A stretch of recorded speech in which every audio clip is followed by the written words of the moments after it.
যে যৌক্তিক পারিশ্রমিক এটা আমরা চাচ্ছি, এটা জাস্ট আটকানোর জন্য তারা এই কথা বলতেছে। মানে ক্রিকেটাররা সিন্ডিকেট কিভাবে তৈরি করে? আমাদের কারো পেমেন্ট দিচ্ছে 30%, 20%।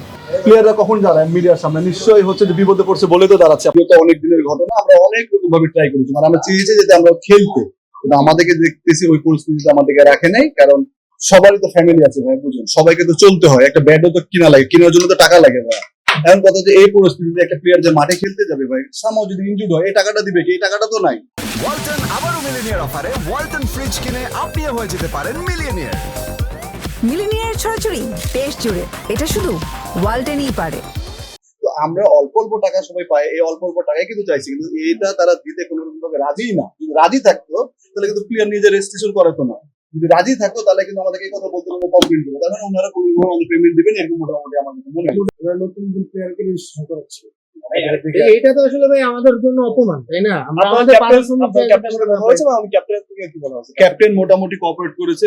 ক্যাপ্টেন বলেছে যে ভাই আপনি ওনাদের ব্যাপারটা সলভ আউট করেন। ক্যাপ্টেনকে ওনারা বলেছে ঠিক আছে আমি দেখতেছি, বাট ক্যাপ্টেনকে ওনারা কোনো সঠিক ক্লিয়ার দেয়নি।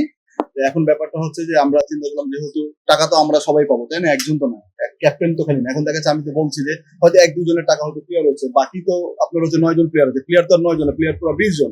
বাকি প্লেয়াররাও তো হেল্প করে সবাইকে, সবাই মিলে তো আপনার হচ্ছে এক জায়গায় দাঁড়িয়েছে। আপনি তো দেখতে পারতেছেন আমি তার একাডেমি সবাই দাঁড়িয়েছে, তার মানে সবারই কম। আর এই রেকর্ডটা কিন্তু ওনাদের এই বছরের না, প্রিভিয়াস রেকর্ডও কিন্তু ওনাদের কিন্তু এরকম, প্রিভিয়াস রেকর্ডে কিন্তু ওনারা পেমেন্ট দেন। ওনারা কিন্তু এর আগের বার কিন্তু 15 বছর পর কিন্তু টিম সেভ হয়েছিল।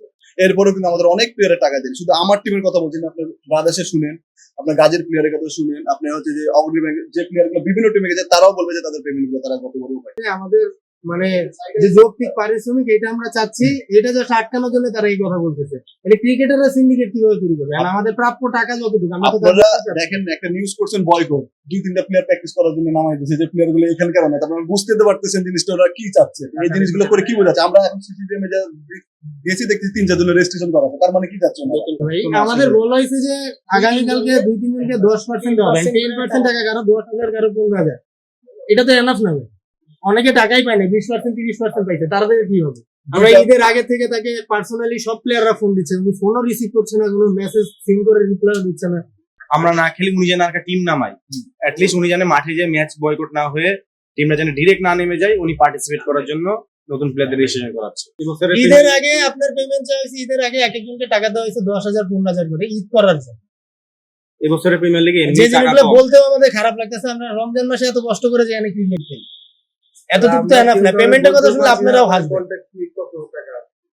আমাদের কারো পেমেন্ট দিচ্ছে 30%, 20%, 50%, বেশি হলো 50%।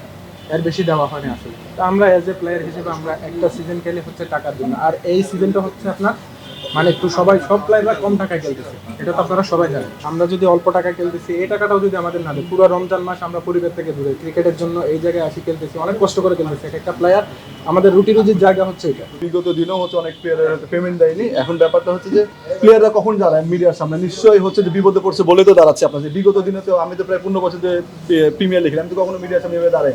অনেক নিউজ আসবে কালকে, আপনারা মাঠে যাবেন, দেখবেন কোন প্লেয়ার গুলা খেলে, ওই টিমে এমন প্লেয়ার খেলবে। হ্যাঁ, ওদের আপনারা দেখলেই বুঝবেন যে এরা প্রিমিয়ার লিগ কিভাবে খেলে। তো এরপরে অনেক নিউজ আসবে, অনেক কিছু আমরা এখন বলতেছি না, অনেক কিছু সহ্য করছি, অনেক কিছু ওয়েট করছি। ওটা আপনারা কালকে ইনশাল্লাহ সব জানতে পারবেন, যদি কালকে ওই টিম নামে। আমরা গেছি ওইখানে, যাওয়ার পরে দেখছি যে প্লেয়ার রেজিস্ট্রেশন করতেছে আপনার 4 জন 5 জন 6 জন। তার মানে কি আমাদের টাকা দেওয়ার তাদের কোনো ইচ্ছাও নেই, তারা কালকে ম্যাচে নামবে।